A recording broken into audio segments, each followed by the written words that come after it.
Kata orang sekarang kata pergi healing.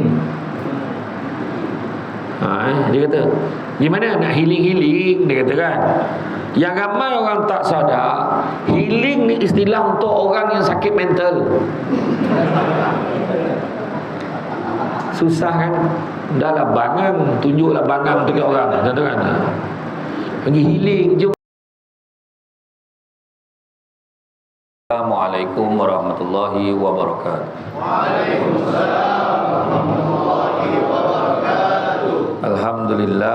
Alhamdulillahilladzi arsala rasulahu bil huda wa dinil haqqi liyuzhirahu ala dini kullihi walau karihal kafirun walau karihal musyrikun walau karihal muslimun. Subhanaka la ilma lana illa ma 'allamtana innaka antal alimul hakim. Rabbi shrah li sadri wa yassir li amri wahlul 'uqdatam min lisani yafqahu qawli. Alhamdulillah, syukur kepada Allah Subhanahu wa taala, segala puji bagi Allah Tuhan sekalian alam. Salat dan salam ke atas junjungan besar Nabi Muhammad sallallahu alaihi wasallam.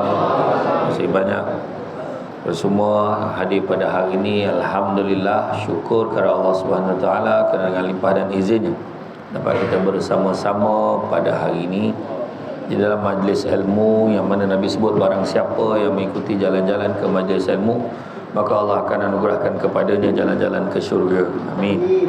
Jadi bila bercerita tentang penghayatan sebuah perjalanan, penghayatan sebuah perjalanan, maka kita bercerita tentang perjalanan, perjalanan journey. Dalam bahasa orang Langat sebut journey. Maknanya daripada satu tempat ke tempat yang lain. Hari ini kehidupan kita pun merupakan satu bentuk perjalanan. Perjalanan yang bermula dan perjalanan itu juga akan berakhir. Tetapi yang paling mustahak adalah apa yang kita dapat dalam perjalanan itu. Termasuklah juga kehidupan kita. Pernah satu ketika Nabi kita ambil satu ranting kayu. Satu ranting kayu tu Nabi buat garisan panjang je. Buat garisan panjang. Kemudian pada garisan yang panjang tu ada segi 4 tempat. Nabi lukis satu segi 4 tempat tergantung pada garisan yang panjang. Faham tak setakat ni? Garisan panjang, kemudian buat satu segi 4 tempat tergantung. Dalam segi 4 tempat tu Nabi cakar-cakar macam tu. Dalam sahabat tanya, apa yang kau lukis tu ya Rasulullah? Nabi bagi tahu garisan panjang tadi itulah cita-cita kita. Nak buat itu, nak buat ini. Contohnya kita cakap, aku keluar besok bersini, kau tengok aku nak buat apa. Dia kata, kau tengok aku minggu hujung tahun ni aku buat apa. Kau tengok nanti, malam nanti aku nak macam ni. Kau tengoklah 2 minggu je kau bagi kat aku. Kau tengok aku buat apa. Cita-cita panjang ni, macam-macam nak buat. Nak beli sport car lah ni, nak beli rumah besar lah, apalah, macam-macam lah. Nak kahwin dengan orang kaya lah, macam-macam. Tapi segi 4 tempat tu nak beritahu apa? Setakat itu je umur kita. Setakat tu je.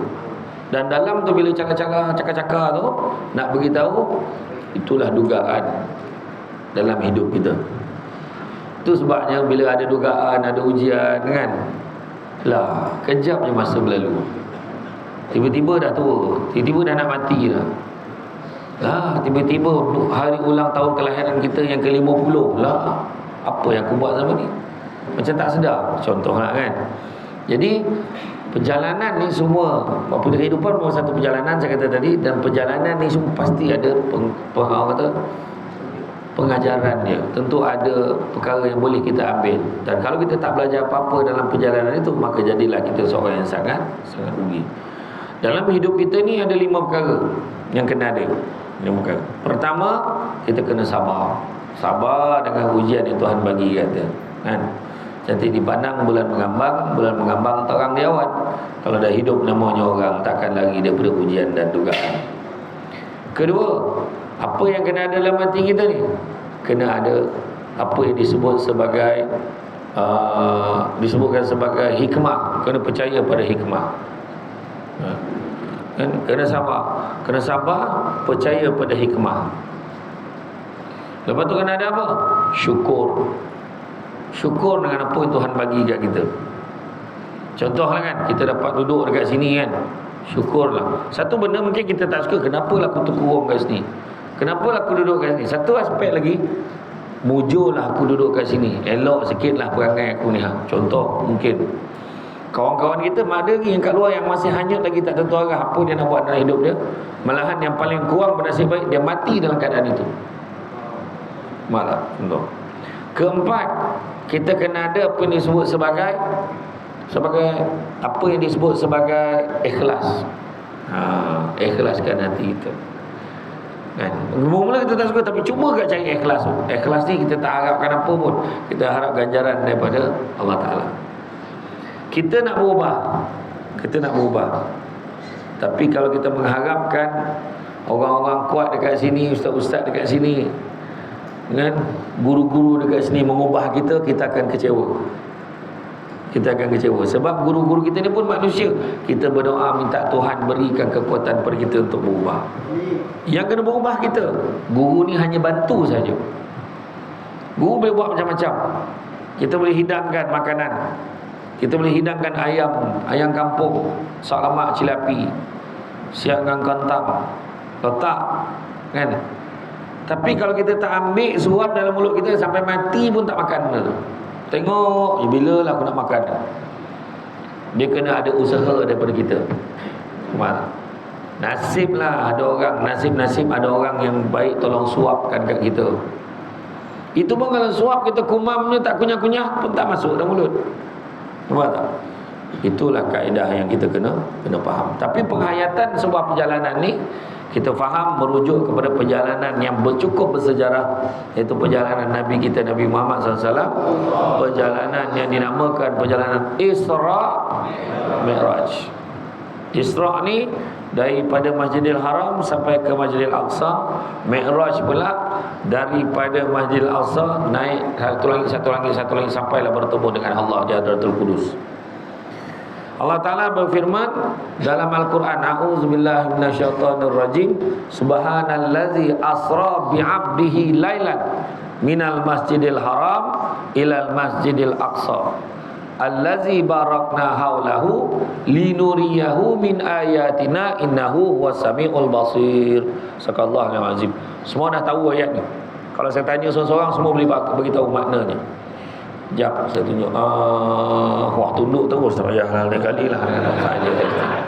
Kan bila kata subhanallazi, maha suci Allah yang asra bi'abdihi lailan, yang memperjalankan hambanya di waktu lailan, malam, minal masjidil haram, dari masjidil haram ilal masjidil aqsa, sampailah ke Masjidil Aqsa, allazi barakna haulahu, yang mana kami berkati segala perjalanan itu, kami berkati keseluruhannya. Barakna haulahu linuriyahu min ayatina, dan kami nampakkan sebagian daripada tanda-tanda kekuasaan kami.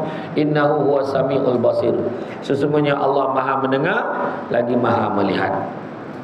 Jadi dalam ayat ni bila kata asra bi abdihi lailan, maha suci Allah asra bi abdihi lailan, kita kena percaya tubuh badan Nabi tu yang diperjalankan, bukannya bayangan, bukannya mimpi. Kalau roh, asra bi ruhi abdihi, ni tak, bukan roh, asra bi abdihi, memperjalankan hambanya pada waktu malam. Nabi Muhammad SAW yang diperjalankan pada waktu malam tu. Maka memang susah nak percaya. Kita ni jadi senang nak percaya sebab zaman kita macam-macam teknologi kita jumpa. Macam-macam kita jumpa. Kita ada jet pejuang yang laju. Kalau nanti tempoh setengah jam daripada sini, mungkin boleh sampai dah dekat negara mana dah dia boleh sampai. Mungkin. Kan? Kalau perlu berpandu tu, kalau hantar mungkin dalam setengah jam dah sampai. Dia dah memusnahkan negara mana. Secepat itu teknologi yang ada hari ni. Tapi masa zaman Nabi dulu, apa yang paling laju? Yang paling laju kuda. Orang sini mungkin tak faham lah. Horse. Dia berfaham. Okay, kan? Jadi maknanya kuda tu lah paling laju. Bila unta dengan kuda, laju kuda lagi. Itu paling laju. Dan mustahil dalam satu malam Nabi boleh sampai ke Masjidil Aqsa, naik ke langit, turun pula bawah, baru balik. Dah lah dekat langit tu berapa kali naik turun jumpa Allah Ta'ala. Boleh kata. Memang kalau dalam bahasa orang sini sebut unthinkable. Tak sangka. Jadi pada ketika itu, bila turun aja, bila Nabi dah sampai je ke Masjidil Haram, tak sabar betul nak bercerita ni. Bila bercerita, orang yang paling gembira dengar cerita ni adalah Abu Jahal dan Abu Lahab. Terbaik cerita kau ni Muhammad. Relax lu. Kau tunggu aku kumpulkan orang sekali cerita. Jangan kau cerita sekarang.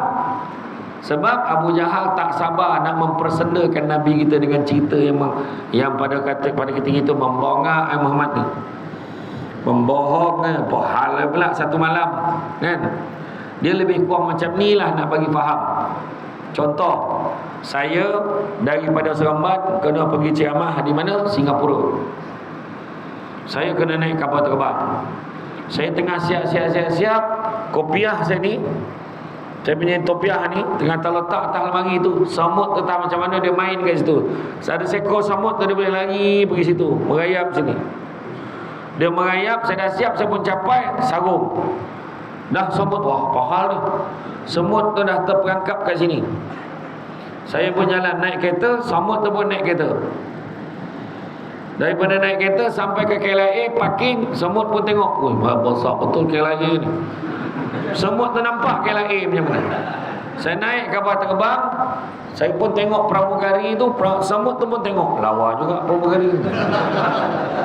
Semut tu hidangkan air. Semut tu pula hidangkan air. Pramugari tu hidangkan air. Air apa? Dia hidangkan air fresh orange, air manis. Semut tu geram. Ini kalau aku dapat minum air ni sedap ni. Tapi kan kalau aku turun takut tak sempat naik balik. Dia pun duduk stay situ, sabar puasa dia itu. Lepas tu sampai di Singapura, perjalanan dalam 1 jam lebih. Sampai di Singapura, turun, saya disambut oleh penganjur, bawa pergi ceramah dekat satu tempat di Singapura. Ceramah dalam 2 jam. Lepas tu balik semula, hantar pergi ke airport, minum-minum sekejap, pergi ke airport. Petang tu saya naik flight balik semula, balik ke KLIA. Sampai ke KLIA dah senja. Kemudian sampai ke rumah dah lepas maghrib. Saya pun turun kereta, buka kopiah, letak balik. Kemudian saya pun bertukar baju. Semut tadi pun turun daripada topiah. Dia pun pergilah jumpa kawan-kawan dia. Dah 1 hari suntuk tak nampak dia. Kau pergi mana tadi? Apa jawapan semut? Apa yang semut tu nak jawab? Aku pergi Singapura tadi. 2-3 ekor semut tu mati gelak sampai mati gelak. Sebab macam tak logik kan. Kau nak ke dapur pun seminggu, kau cerita pergi Singapura. Nak pergi dapur seminggu, punya jauh, punya rumah tu besar. Kau boleh cerita agak-agak aku nak menipu pun. Betul, aku tengok ke LIA macam mana, lagilah gelak kawan tu. Aku nampak pramugari macam ni, sudahlah, cukuplah. Aku tak sangka kau ni bukan menipu, gila punya dia. Makna saya nak bagi gambaran, bagi faham macam itulah keadaan Nabi dulu. Bila Nabi bercerita, siapa yang boleh percaya? Macam tu nak bagi faham. Jadi Abu Jahal kata nanti dulu aku kumpulkan. Dia kumpul ramai, termasuklah kaum yang paling ramai sekali, kaum daripada Bani Ka'ab bin Lu'ay. Ramailah yang dengar. Aku pun dia ceritalah, aku daripada sini sampai ke sini, sini naik ke atas jumpa ni nabi-nabi ni semua. Semua orang datang dengar. Ada 3 golongan pada ketika itu kata Aisyah. Yang pertama, golongan yang tak percaya, sangat ramai. Sangat ramai yang tak percaya. Gila Muhammad ni rupanya. Yang kedua, 50-50. Ya ke tidak ni? Susah nak percaya. Tinggal segelintir saja yang masih percaya. Termasuklah Sayyidina Abu Bakar As-Siddiq. Sayyidina Abu Bakar, bila Abu Jahal tanya, Wahai Abu Bakar, kau boleh percaya ke cerita Muhammad ni? Apa jawab Sayyidina Abu Bakar? Lebih daripada itu pun aku percaya. Kalau kata Nabi itu pergi sampai kat sana, shopping, top up apa semua, kan, relax, basuh-basuh kaki ke, dia ceritanya tu. Walaupun cerita tu lagi mengarut pada tu, baru kau percaya kalau datangnya daripada mulut Muhammad.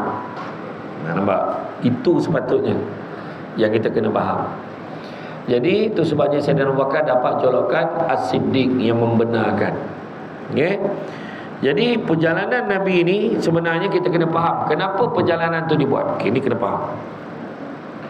Sebelum kita cerita perjalanan tu lah, kenapa perjalanan ni berlaku? Sebab salah satunya ini merupakan tahun kesedihan buat Nabi. Tahun kesedihan buat Nabi. Tahun kesedihan buat Nabi, yang mana Nabi kehilangan isteri tercinta, Siti Khadijah. Kehilangan bapa saudara kesayangan yang paling rapat dengan dia, Abu Talib. Begitu juga Nabi baru bersedih daripada kembali daripada berdakwah di Taif.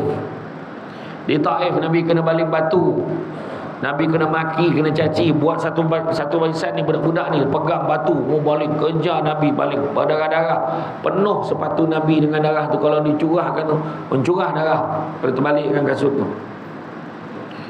Jadi tahun kesedihan, jadi Nabi ni dibawa jumpa dengan Allah Subhanahu Wa Taala. Perjalanan ni menenangkan hati Nabi. Kata orang sekarang kata pergi healing. Dia kata, gimana nak healing, dia kata kan. Yang ramai orang tak sadar, healing ni istilah untuk orang yang sakit mental. Susah kan? Dah lah bangang, tunjuklah bangang tu kat orang, kata kan. Pergi healing, jomlah pergi healing. Apa dia healing?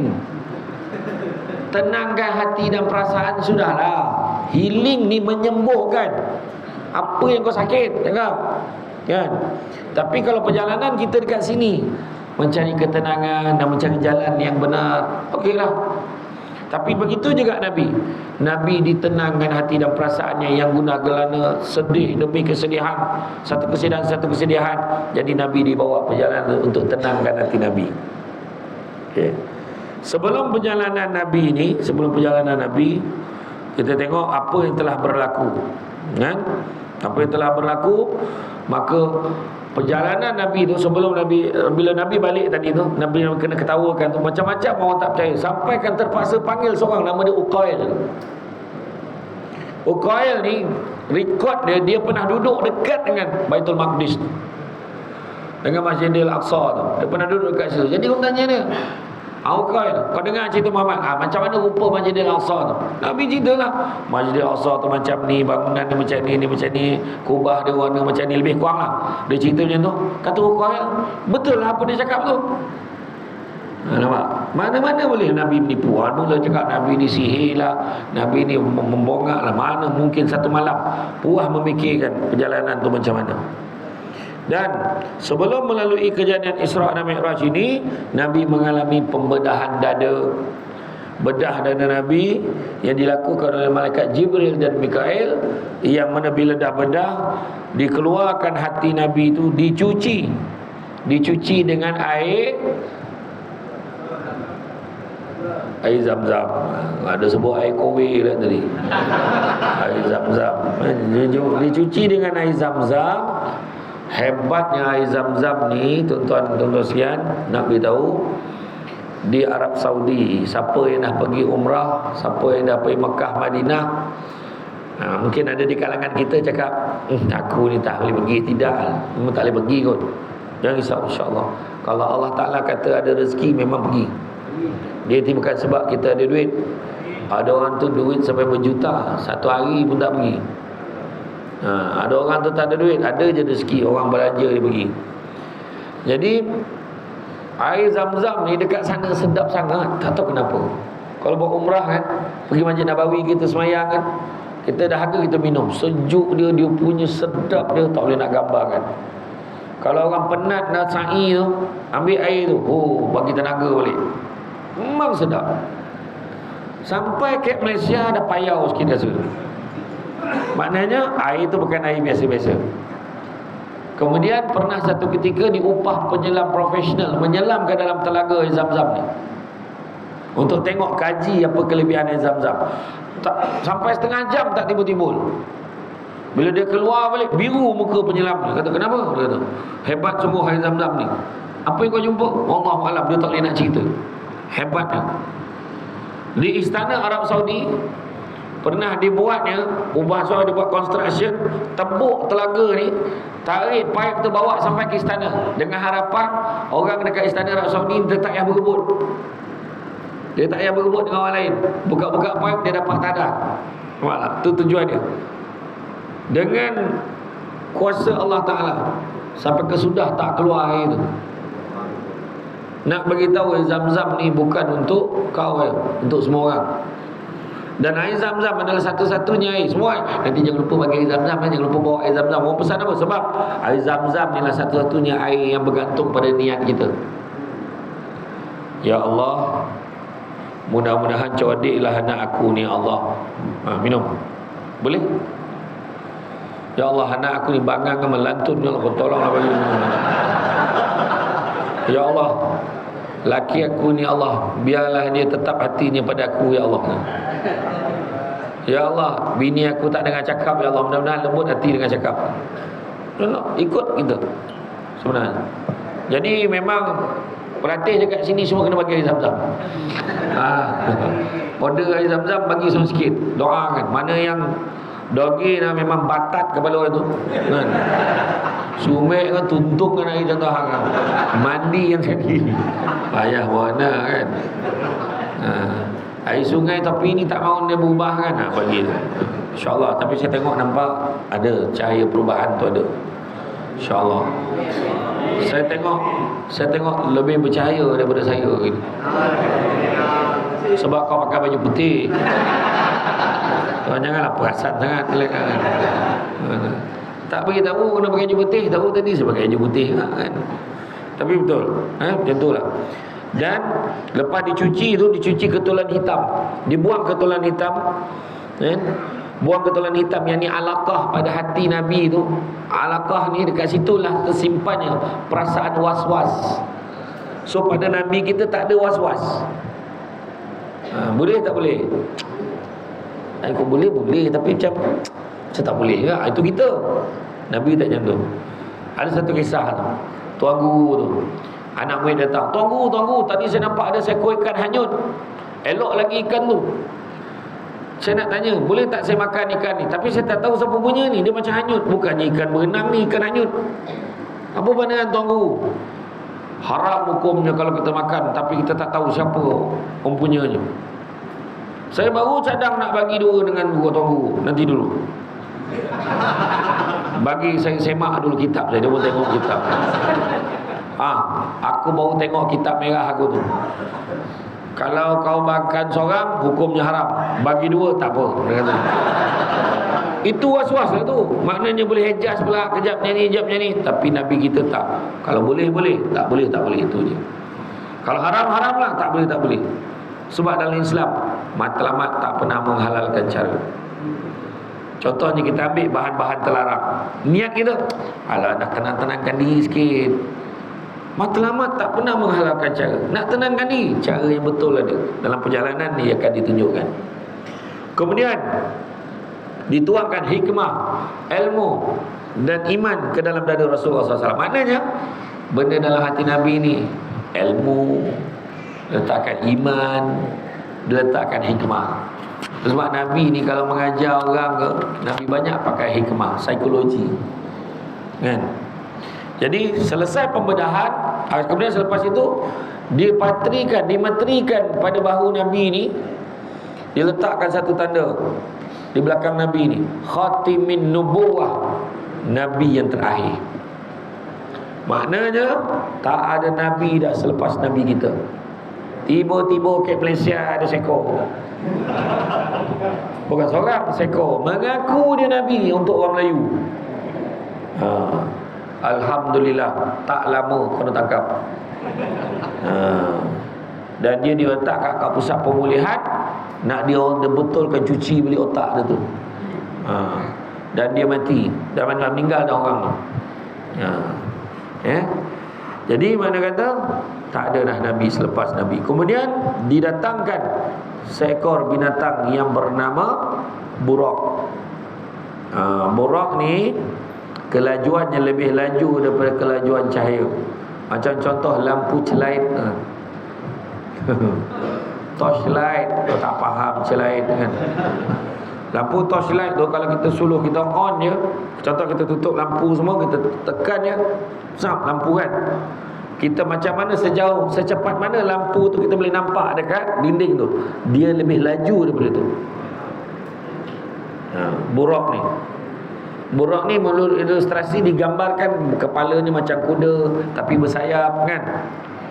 Tak kisahlah, itu tak penting. Yang pentingnya buraq namanya. Di Malaysia ada, di belah-belah utara, buraq oil. Minyak buraq.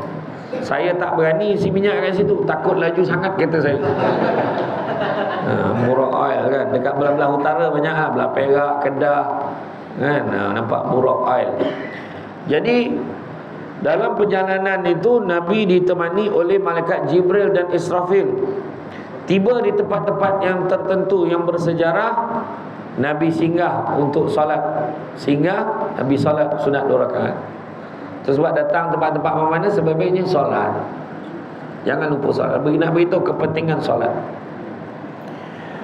Kemudian antara tempat yang berhenti, pertamanya Saibah. Saibah ni apa? Saibah ni yang tu sekarang ni namanya Madinah. Kata Jibril, kau nampak tak tu nama dia Saibah. Tak lama lagi Jibril kata, kau akan diperintahkan oleh Allah untuk berhijrah ke sana. Nabi tak persoalkan pun, pahala. Dah okey-okey duduk Makkah nak suruh pergi sana, apa cer? Tak. Nabi tak macam tu. Apa juga perintah Allah, terima. Itu pengajaran pertama. Sampai di dekat tempat nampak Saibah tu, Nabi solat sunat 2 rakaat. Kemudian Nabi sampai ke Bukit Tursina, yang mana tempat Nabi Musa AS menerima wahyu. Solat 2 rakaat dekat situ. Kemudian sampai dekat Baitul Lahab, tempat Nabi Isa AS dilahirkan. Semayang sunat dekat situ. Kemudian selepas pada itu Nabi berteruskan perjalanan. Nabi disambut dengan gangguan, diganggu oleh jin Ifrit dengan api jamuk, menyala-nyala api tu, cuba menghalang perjalanan Nabi. Nak bagi tahu apa tahu? Pengajarannya apa? Setiap kali kita nak berubah buat benda baik, mesti ada halangan. Kita nak berubah ni, ada je tayang, dengar, sendiri. Relax kan kawan-kawan. Alah benda, kau lepak-lepak kau sama sahabat tu dapat apa? Aku tunjuk ke tempat lagi bagus, pot baik ni. Boleh kan? Tu halangan, godaan untuk kita. Bila kita keluar pula, nanti kita keluar, kita dah alhamdulillah melalui proses yang cukup baik dekat sini. Keluar je halangan pertama.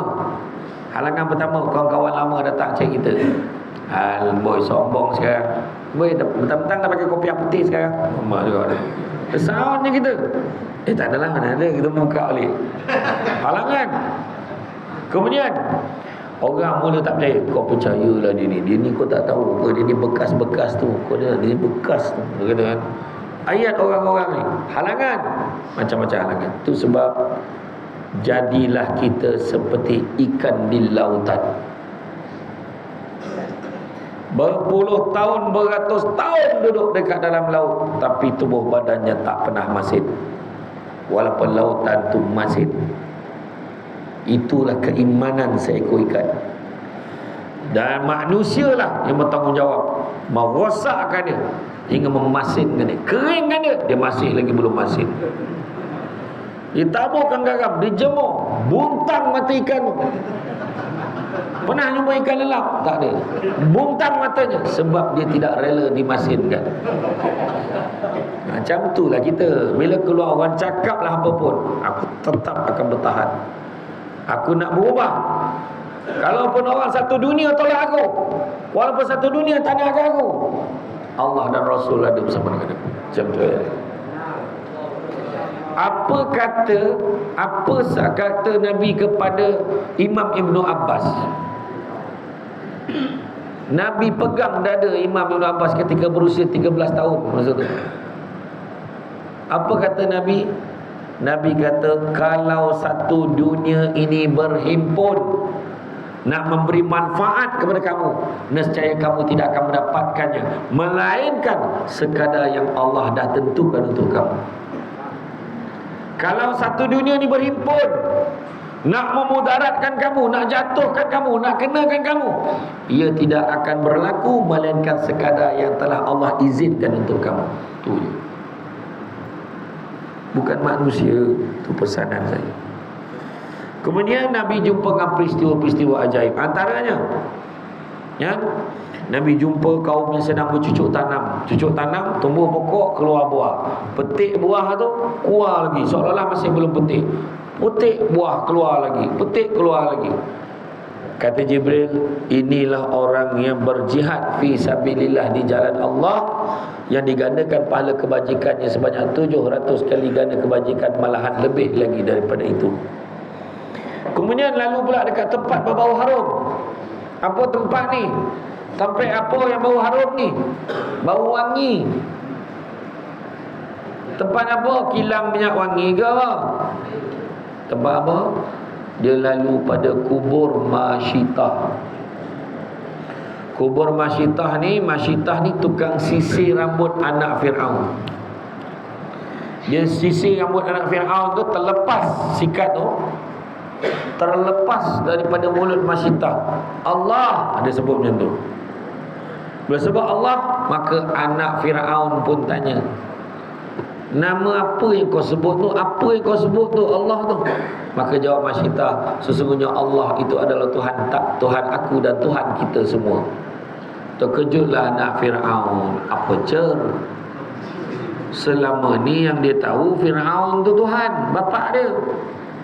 Cepat-cepat dia pergi mengadu kepada Fir'aun. Bila mengadu kepada Fir'aun, Fir'aun pun panggil, faham? Sekarang aku bagi kau peluang. Dia bawanya suami dengan anak-anak dia. Sekarang kau cakap, siapa Tuhan? Masyitah kata, Allah Tuhanku. Allah Tuhan kita semua. Aku bagi kau peluang. Kau tidak, aku tolakkan anak-anak dengan suami kau ni dekat dalam kawah yang mengelegak ni. Tak, Allah Tuhanku. Tolak suami, mati suami. Siapa Tuhannya? Tolak lagi. Seorang-seorang anak, termasuklah seorang bayi. Sampai bayi, baby. Kau tak faham? Baby. Sebut bayi kan, kau ingat yang bayi yang apa tu pula kan? Jadi bayi ni tiba-tiba terdetik hati Masyitah. Kesian pula baby ni, macam tak sampai hati sebab dia baby. Tersentuh naluri keibuan ni. Jadi baru terasa hati tu. Bersuara baby tu tadi, wahai ibuku, usahlah dikau gusar, kerana sesungguhnya syurga Allah sedang menanti kita. Maka tenanglah. Dibuang, tolak. Baby pun campak ke dalam kawah. Kemudian Masyitah. Semua mereka ni, di kubur mereka inilah yang berbau harum. Tapi kalau kita lalu kubur kek batu berapa tu, kek langatnya lah, kok terbau wangi tu kebetulan. Kubur Masyitah kat sini kau tak ada tu ya. Jangan nak buat baik cerita ya. Tapi ni cerita itulah keadaan dia. Dan kemudian nampak pula sekumpulan manusia yang memecahkan kepalanya. Dia hantar kepala pecah, elok balik. Sakit ni menangis, sakitnya hentak lagi pecah. Lepas tu tegak hidup balik. Untuk makluman semua, pada hari akhirat nanti, mati itu sendiri dimatikan. Mati itu pun dimatikan, mana takkan mati-mati. Ni gambaran ni, seksaan ni. Hentak kepala elok boleh, hentak kepala elok. Maka kata Jibril, wahai Muhammad, itulah balasannya untuk orang yang ketika atas dunia sukar nak bersujud, susah nak solat, membuta lagi sadap daripada semayang kan? Bangun pagi pun payah. Ada jantan tu period tak berhenti, setahun tak semayang. Apa hal tahu tak berhenti period datang bulan jantan ni kan? Jangan beratkan diri untuk solat. Okey. Kemudian sekumpulan orang yang hanya menutup kemaluan mereka depan dan belakang, kubur dan dubur dengan secebis kain. Secebis kain tutup depan, tutup belakang. Kemudian mereka dihalau seperti binatang ternakan. Dalam mulut mereka memakan bara api dan batu daripada neraka jahanam. Maka kata Jibril, inilah orang yang tidak mengeluarkan zakat harta mereka. Jadi kita besok keluar ada kerja, walaupun kerja tu gaji taklah tinggi sangat, semak berapa zakat kena bayar. Kalau pusat zakat kata tak apa, tak perlu bayar, tak payah bayar. Kira sekarang ni orang kat luar sana ramai ingat zakat tu zakat nak kaya, zakat fitrah. Bulan puasa pun dah bayar dah itu RM7 punya cerita. RM7, RM7.5 kan. Tengoklah negeri masing-masing kan. Tapi sebenarnya zakat ni termasuk zakat simpanan, zakat emas perak. Zakat ni perhiasan yang kita pakai dengan yang kita simpan, semua ada kiraan dia. Zakat simpanan macam yang tentera ada kumpulan wang persaraan tu, semua perlu dizakatkan. Sebab kadang orang pandang ringan benda ni. Dia fikir zakat fitrah. Tak, banyak lagi. Kan? Kemudian satu kaum lelaki dan perempuan memakan daging yang mentah dan busuk. Makan daging mentah dan busuk, sedangkan daging yang elok siap dimasak tak nak dimakannya. Kata Jibril, itulah orang lelaki dan perempuan yang berzina, sedangkan mereka masing-masing mempunyai suami dan isteri yang halal untuk digauli. Bayangkan, banyak mana tu hari ni kan, laki orang, bini orang tak kira kadang-kadang. Jadi minta jauhkan. Kemudian lelaki yang berenang dalam sungai darah, kemudian dilontarkan dengan batu. Kata Jibril, itulah orang yang makan riba, interest. Tengok duit kita, kalau simpan dalam bank, simpan kat bank mana, pakai sistem apa, pastikan pakai sistem perbankan Islam. Kawan-kawan kita yang berbangsa Cina, India pun bank in dekat bank Islam, perbankan Islam dia pakai. Sebab apa? Dia percaya sistem itu lebih adil daripada sistem konvensional yang ada. Kita pula membenarkan duit kita bercampur dengan faedah, interest, dan kemudian kita buat makan, jadi tak halal tuan-tuan dan puan-puan sekalian. Kemudian nampak pula lelaki yang menghimpun seberkas kayu. Menghimpun seberkas kayu, dipikulnya tak terbawa ni, minta lagi berkas kayu yang lain. Inilah orang yang dah ada jawatan, dah ada amanah tertentu.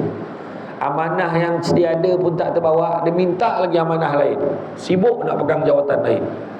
Janganlah. Tak usah minta-minta jawatan. Kalau dah dipilih, anggaplah dia sebagai satu amanah. Macam yang dekat belakang sana kan, ramai yang ada jawatan. Ada jawatan pengerusi, ada jawatan pengurus, ada jawatan pegawai dekat AADK kan, macam-macam lah jawatan dia. Itu pun tak terbawa, nak lagi jawatan lain. Itu yang heran kita tengok yang wakil rakyat tu kan. Wakil rakyat tu nak lagi. Dah tua nak lagi. Bercakap pun dah tak banyak, batuk lagi banyak ada bercakap. Nak lagi jadi wakil rakyat tu. Sudah boleh lagi ni, nak mati dah sebagilah orang lain. Contohlah kan, itu maksud dia. Tapi kalau boleh, kalau dah dipilih itu lain lah cerita. Lepas tu marah, bila kalah marah, ini semua ketidakadilan. Ada. Sebab dia kata tadi, amanah sedia ada pun tak terbawa, jangan minta amanah yang lain kan. Nak kahwin 4, yang seorang pun tak terjaga, macam mana? Itu salah satu juga. Yang tu pun tak terbawa, nak minta lagi berkah kayu lain. Hati-hati. Kemudian satu kaum yang sedang menggunting lidah dan bibir mereka. Gunting bibir ni, gunting sakit mana, elok balik. Gunting lidah, gunting bibir, berdarah-darah, gunting, elok balik. Gunting, elok balik. Siapa ni? Inilah orang yang gemar membuat fitnah dan mengatakan sesuatu yang dia sendiri tak buat. Buat fitnah satu hal, cakap benda tak buat. Contoh, apalah kau ni, kalau aku jadi kau, dah lama dah aku sedekah duit tu kau rumah anak yatim, dia ada duit pun tak bagi. Kalau aku jadi kau lah, dah lama dah aku tolong ni, dia pun tak tolong. Contohlah, Kalau aku ada duit macam kau, dah lama aku pergi Mekah dah. Dia dah lama ada duit, tak pergi Mekah. Bercakap satu perkara yang dia sendiri tak buat. Gunting bibir, gunting lidah. Satu lagi buat fitnah. Oh, banyak betul buat fitnah hari ni dalam media sosial, macam-macam macam tulis. Dengan ada seorang tu, dia kejap-kejap update gambar, kejap-kejap update gambar dia dengan suami dia, kejap-kejap update gambar dengan suami dia. Tiba-tiba bulan tu sibuk, dia tak update gambar. Dah ada orang komen, jarang nak post gambar sekarang, ada masalah keluarga ke? Nak je tu, mandai. Ada je benda cakap. Tu sebabnya kadang janganlah share-share. Orang perempuan yang paling gemar ni share-share gambar ni. Dia nampak muka lelaki handsome, imamku.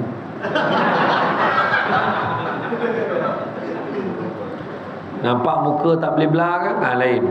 Pengusi khairat kematian. Macam tu kan. Macam-macam dia orang ni kan. Tak payahlah kan. Nak share benda-benda baik je. Kemudian kaum yang mencakar muka dengan kuku tembaga dia, muka dengan dada dia cakar dengan kuku tembaga, berdarah-darah. Elok balik. Siapa ni? Inilah orang yang gemar memakan daging manusia, yakni mengumpat dan juga menjatuhkan maruah, mencela dan menghina orang. Dalam media sosial ramai orang macam tu. Kutuk orang sampai ke tahap memalukan, menghina orang tu macam-macam. Itu sebabnya jangan kita balas, biarlah Allah Ta'ala tentukan balasan untuk dia. Tak usah. Sebab netizen hati-hati, nak boleh komen-komen lah elok, jangan tulis yang bukan. Nampak artis bergaduh suami isteri nak bercerai, dia yang lebih. Macam kau hari-hari duduk rumah orang tu. Doakan baik-baik, mudah-mudahan kalian mencapai kata muafakat, berdamailah. Kesian anak-anak macam tu dah lah. Lebih-lebih lah. Tak gunanya jantan, mati lagi baik. Kalau lelaki semua sama je, kita pula kena. Mana ada lelaki sama? Tak sama. Lelaki lain-lain, lain-lain. Baju pun lain, putih dengan balang-balang, mana sama? Lain. Jadi itu ada orang mengumpat. Nantilah lain kali tajuk ribah dan fitnah. Ribah ni kita cakap benda yang betul pasal orang tu, tapi kalau orang tu dengar kecil hati, itu ribah. Contoh, gemuknya dia, contoh dia kata tu. Pendek lah dia. Ada masalah pemakanan ke dia ni? Contoh dia kata. Apa buruk sangat muka dia? Benda tu betul. Tapi kalau orang tu terasa dosa, mengatalah namanya. Yang fitnah kita faham lah, cakap benda yang orang tak buat tapi kita cakap dia buat. Itu fitnah lah kan? Kemudian nampak seekor lembu jantan. Lembu jantan keluar dari lubang yang sempit, tapi nak masuk balik tak boleh sebab sempit. Tadi keluar dari lubang yang sempit, nak masuk tak boleh. Inilah orang yang gemar bercakap besar, berlagak tak habis-habis, kemudian menyesal. Aku kalau setakat ni member aku tu kata, Samsul debat dengan aku macam ni. Wah, ada cerita tu kan. Cakap besar. Lepas tu sekali depan dia Samsul debat. Kau kata kau baik dengan sesuatu, pergilah. Tak nak ganggu dia. Kau ni dia ada ni. Lepas tu kau cakap, Samsul debat kenal tak dia ni? Siapa? Dia ni, entah siapa ni? Malu lah. Lepas malu, menyesal. Kau sudahlah, kau membohong, kau cakap apa? Menyesal, cakap besar. Aku keluar so, kau tengok kau tahu kat rumah aku 5 biji kereta, tak tahu pakai kereta apa.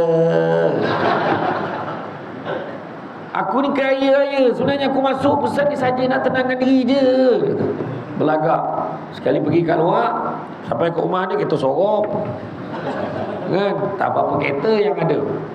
Itu sebabnya belagak, akhirnya menyesal. Bila orang dapat tahu, menyesal. Kemudian apa? Kemudian seorang perempuan dengan dulang yang penuh dengan pelbagai perhiasan. Nabi tidak mempedulikannya. Maka kata Jibril, Maka betul lah Rasulullah tak beri perhatian pada dia. Kalau Rasulullah beri perhatian pada dia, nescaya umat Islam akan mengutamakan dunia daripada akhirat. Kemudian nampak perempuan tua sedang menahan-nahan Nabi di tepi jalan. Ya. Kata Nabi, kata Jibril, masa tu Rasulullah apa tak tahu.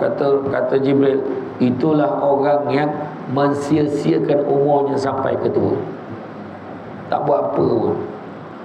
Lepak-lepak, relax-relax, buang masa.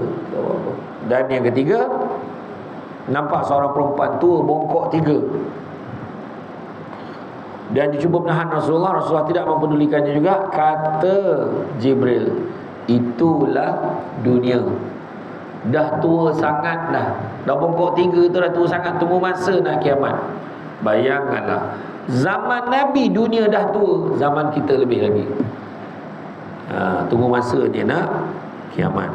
Setibanya di Masjidil Aqsa, Nabi Muhammad turun daripada Buraq, dan Nabi kemudian masuk dalam Masjidil Aqsa untuk mengimamkan solat, yang mana makmum-makmumnya terdiri daripada semua nabi-nabi dan rasul-rasul, anbiya wal mursalin. Nabi-nabi dan rasul-rasul yang lain jadi makmum, Nabi kita jadi imam. Setelah itu Nabi Muhammad SAW terasa dahaga. Datang malaikat Jibril bawa 2 bekas air yang berisi arak dan susu. Maka Nabi pilih, kau nak mana Muhammad? Nabi Muhammad pilih susu.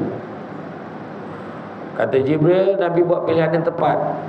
Kalaulah Nabi pilih arak, nescaya ramailah umat Islam yang akan menjadi sesat. Selesai perjalanan Isra, bermula pula Mi'raj, tangga. Naik satu tangga kan? Naik ke Hadratul Qudus nak menemui Allah. Didatangkan Mi'raj, tangga yang indah daripada syurga. Maka Nabi kita naik dari tangga pertama, kan? Dia lalu terangkat ke pintu langit dunia, pintu Hafsah. Di tangga pertama, di langit pertama, berjumpa dengan Nabi Adam alaihissalam. Kemudian dapat melihat orang-orang yang makan riba, orang-orang yang makan harta anak yatim, dan melihat orang yang berzina, yang mana rupa dan kelakuan mereka sangat hodoh sekali, yang mana penzina lelaki tergantung pada susu penzina wanita. Malu tuan-tuan masa tu. Nabi pula tengok, oh malunya aku, malu. Di tangga kedua, lalu bertemu dengan Nabi Isa alaihissalam dan Nabi Yahya alaihissalam. Kemudian naik langit yang ketiga, bertemu dengan Nabi Yusuf alaihissalam. Ya? Naik tangga keempat, bertemu dengan Nabi Idris alaihissalam. Naik tangga kelima, bertemu dengan Nabi Harun alaihissalam yang dan dikelilingi oleh kaumnya Bani Israel. Naik tangga keenam, bertemu dengan Nabi-Nabi seterusnya, Nabi Musa alaihissalam. Nabi Musa kata, kau angkat kepalamu, dongak sikit, maka ternampaklah Nabi. Sebegitu ramai umat Nabi. Dan begitu juga termasuklah 70,000 orang yang dijamin masuk syurga tanpa hisab. Mudah-mudahan kita masuk dalam golongan itu. Amin. 70,000 tu menurut riwayat, daripada 70,000 setiap seorang bawa lagi 70,000. Dan setiap seorang daripada itu pula bawa lagi 70,000, 3 layer. Ya. Dan kemudian di tangga ketujuh bertemu dengan Nabi Ibrahim Khalilullah yang sedang bersandar di Baitul Ma'mur sambil dikelilingi oleh umatnya kaum Bani Israel.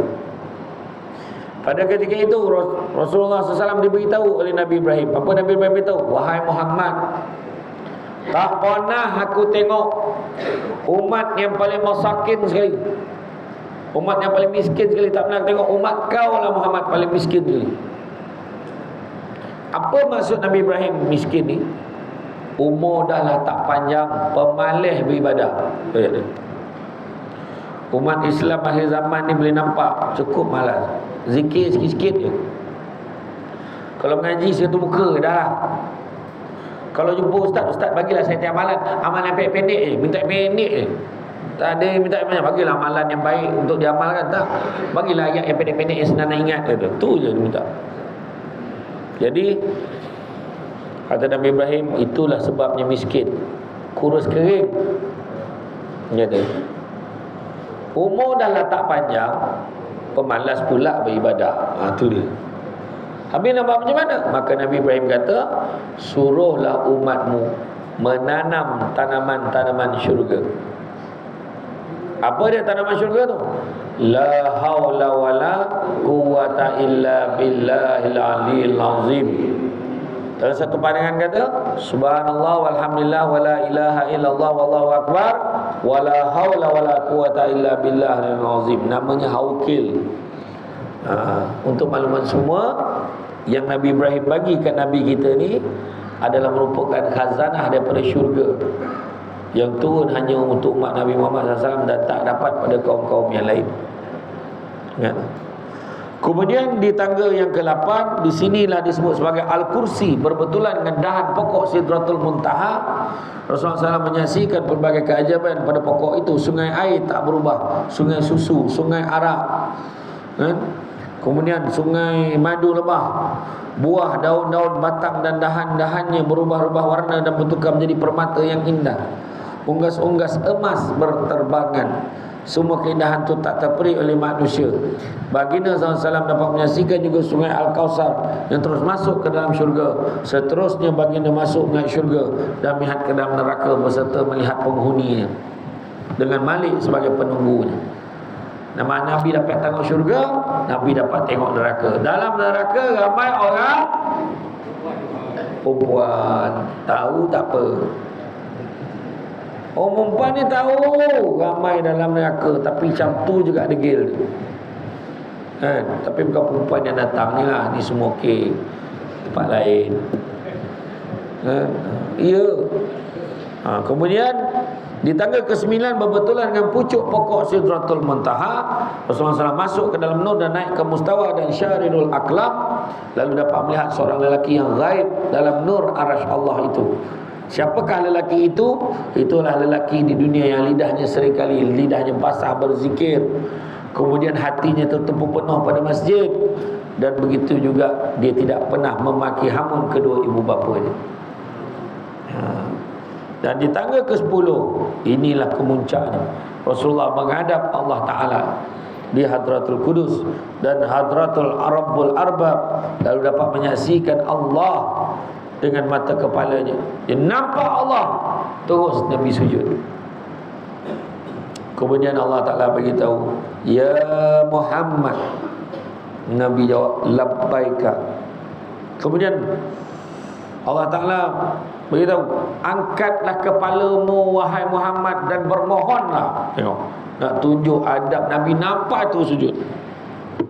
Kalau kita lah jumpa Allah, ya Allah, ya Allah, macam mana nak tengok? Agaknya lah mati tahu pun boleh kan. Tapi Nabi kita, adab Nabi, nampak Allah terus sujud. Itulah Nabi kita. Angkatlah, dongakkanlah kepalamu dan bermohonlah.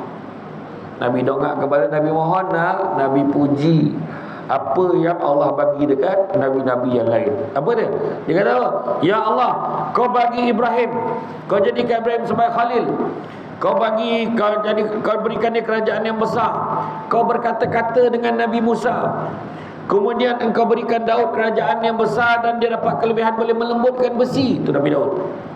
Kemudian kau berikan kerajaan kepada Sulaiman yang tidak kau kurniakan kepada sesiapa pun, dan memudahkan Sulaiman menguasai jin, manusia, syaitan dan angin.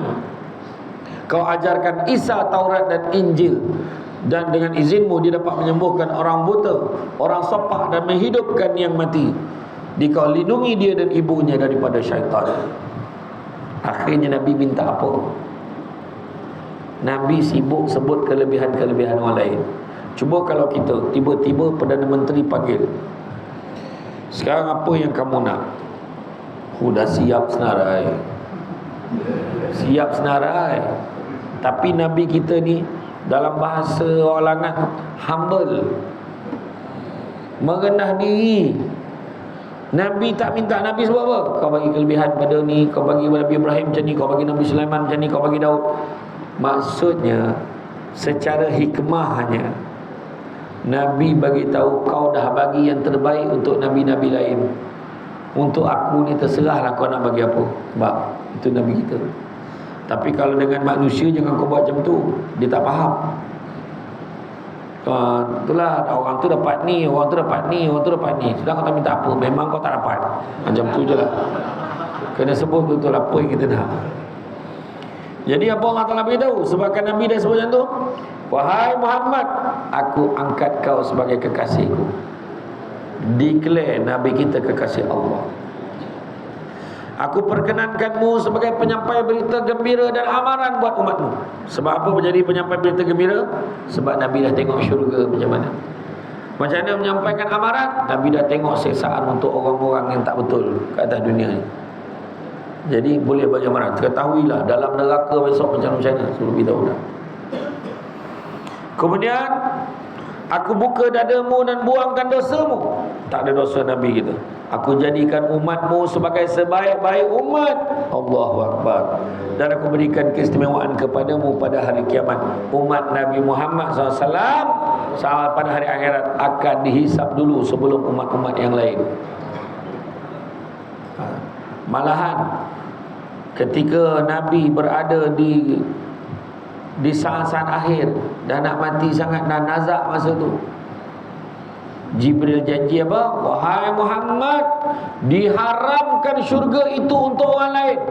Maka setelah umatmu masuk ke dalamnya, barulah umat-umat lain boleh masuk ke dalam. Macam tu keistimewaan umat Nabi Muhammad SAW. Tapi kita macam black, tak ada apa-apa. Aku kurniakan 7 ayat daripada surah Al-Fatihah kepadamu yang tidak aku kurniakan kepada sesiapa sebelummu. Aku berikanmu ayat-ayat di akhir surah Al-Baqarah, antaranya ayat kursi, sebagai satu pembendaharaan di bawah arasy. Aku berikan habuan daripada kelebihan Islam, hijrah, sedekah, amal ma'ruf dan nahi mungkar. Aku kurniakan panji liwa'ul ham yang mana di bawahnya, maka Adam dan semua yang lain akan bernaung di bawah panji-panji yang sama. Nabi kita pegang panji, semua Nabi Rasul tu pun bernaung bawah panji yang sama. Itu sebabnya tuan-tuan sekalian, semua Nabi-Nabi dan Rasul-Rasul yang lain merayu pada Allah, ya Allah, bagilah kami jadi umat Muhammad. Tak dapat. Kita yang dapat macam-macam perangai.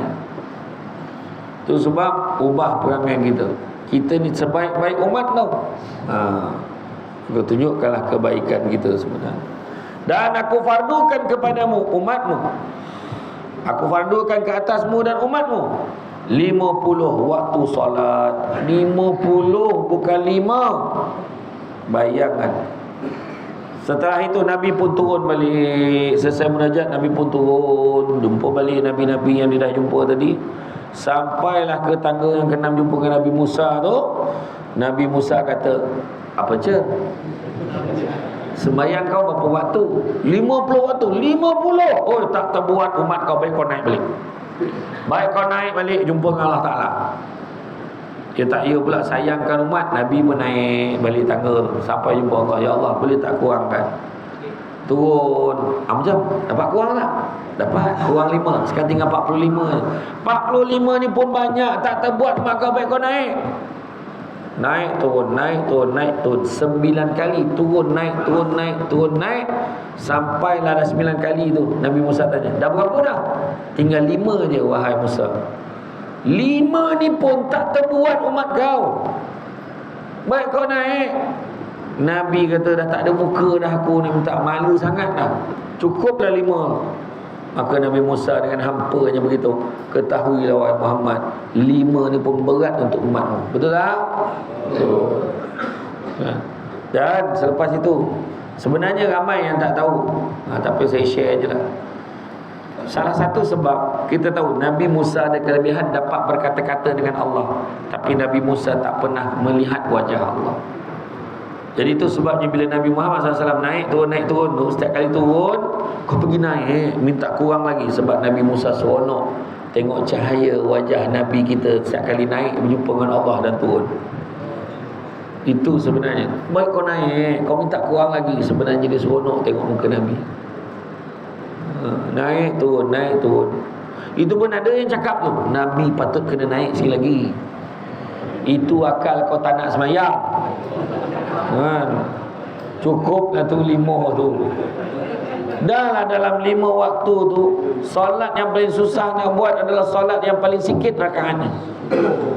Subuh. Banyak. Alhamdulillah lah duduk kat sini senang nak subuh. Walaupun ada yang tumbang kan. Sebab malam tadi zikir banyak sangat. Jadi bila dia semayang nak jatuh dah kan. Bangun subuh. Sebab Allah bagi rezeki yang sebanyak-banyaknya kepada kita. Kan? Kemudian selepas Mi'raj itulah turun semula dan pergilah semula berjumpa dengan kaum dia ketika di Masjidil Haram. Itulah yang saat-saat Nabi dimalukan, Nabi dipersenda dan sebagainya. Jadi peristiwa Isra' dan Mi'raj ini bukan hanya sekadar sebuah kisah sejarah yang diceritakan setiap kali 27 Rajab. Bukan hanya sekadar itu, tetapi dia terkandung pelbagai pengajaran untuk kita. Antara yang kita kena lihat apa dia?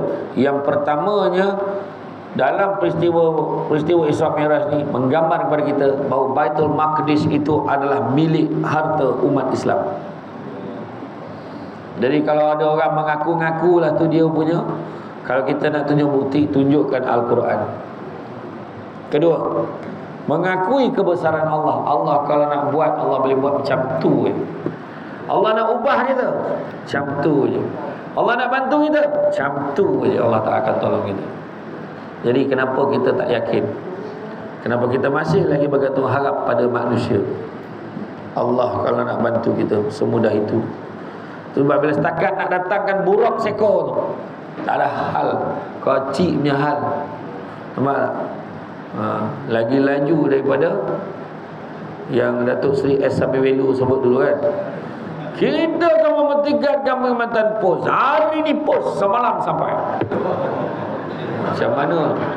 Hari ni pos semalam sampai. Nak berhenti postman tu masa gila tu, macam mana buat ni? Hari ni pos semalam sampai. Gila. Rupa-rupanya maksud Sami Welu tu, hari ini pos 1 malam sampai. 1 malam dan semalam seerti, tapi penggunaan tak sesuai. Itu je. Yang kan tu. Tapi macam tu lah Nabi kita. Allah Ta'ala nak bagi tu boleh. Contoh lah paling senang paling senang. Setiap tahun bersedia Terengganu, Kelantan, Pahang banjir. Siapa sangka tiba-tiba Johor banjir? Dulu Johor tak pernah banjir, tiba banjir. Prepare lah. Ni dah dekat musim ni. Terengganu, Kelantan, Pahang, Johor tengah ready semua banjir. Langat pula tu. Siapa sangka? Allah kalau nak bagi macam tu je. Siapa sangka? Bangunan-bangunan dia tu izab, tumbang, menyembah bumi. Siapa sangka? Jadi kalau setakat tentera Zionis tu kocik punya hal, tapi adalah benda yang Allah nak tunjukkan kat kita. Nak tengok sejauh mana kita perasaan dan hati kita tergamak biarkan saudara kita susah. Contoh lah. Jadi mana kata mengakui kebesaran Allah. Ketiga, kepentingan solat fardu 5 waktu. Kita dah tahu rupanya nak dapat sampai 5 waktu tu pun bukan senang. Nabi turun naik minta hargailah dengan menjaga solat. Jauhilah perkara yang mungkar dan dilarang. Tengok orang yang kena hukum. Orang berzina jadi apa? Orang mengumpat jadi apa? Orang fitnah jadi apa? Orang tak solat jadi apa? Orang makan riba jadi apa? Orang yang tak keluar zakat dan makan harta anak yatim jadi apa? Semua dah ditunjukkan. Maka jauhkanlah perkara yang mungkar yang dilarang. Galakkan meminta pada Allah. Bila kita susah, bila kita sakit, tengok Nabi sedih, minta pada Allah. Minta pada Allah.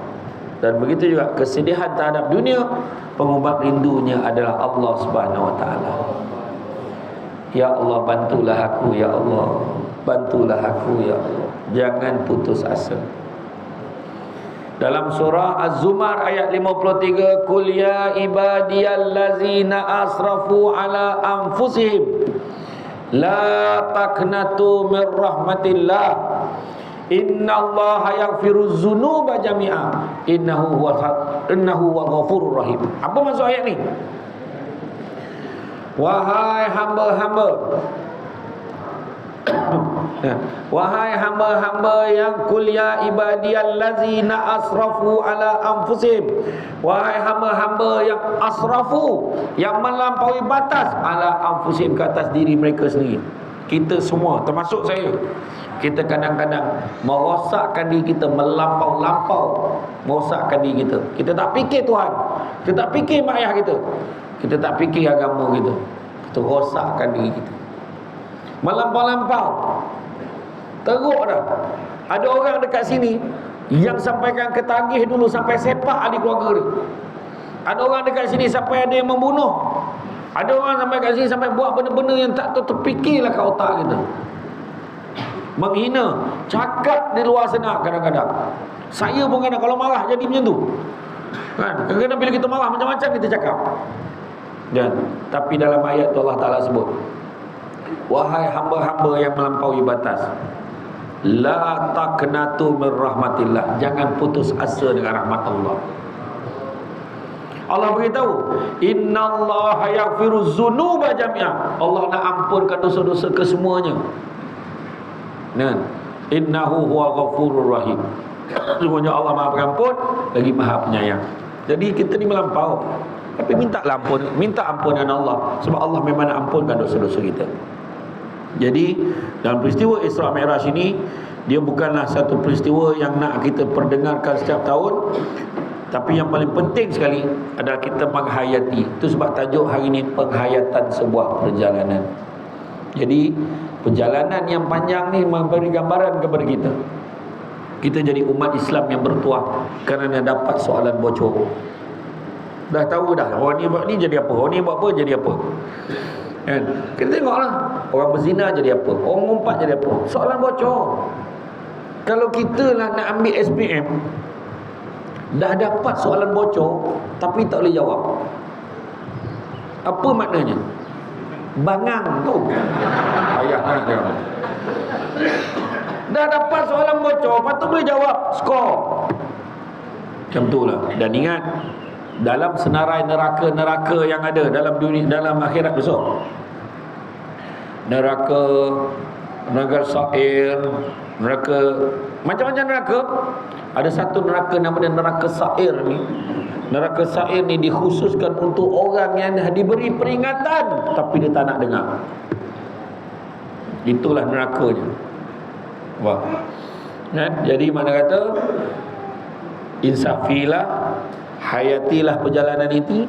Sesungguhnya perjalanan kita pun, dalam hidup kita ni pun satu perjalanan. Tak penting kadang-kadang bagaimana kita bermula, tapi yang penting bagaimana kita mengakhirinya.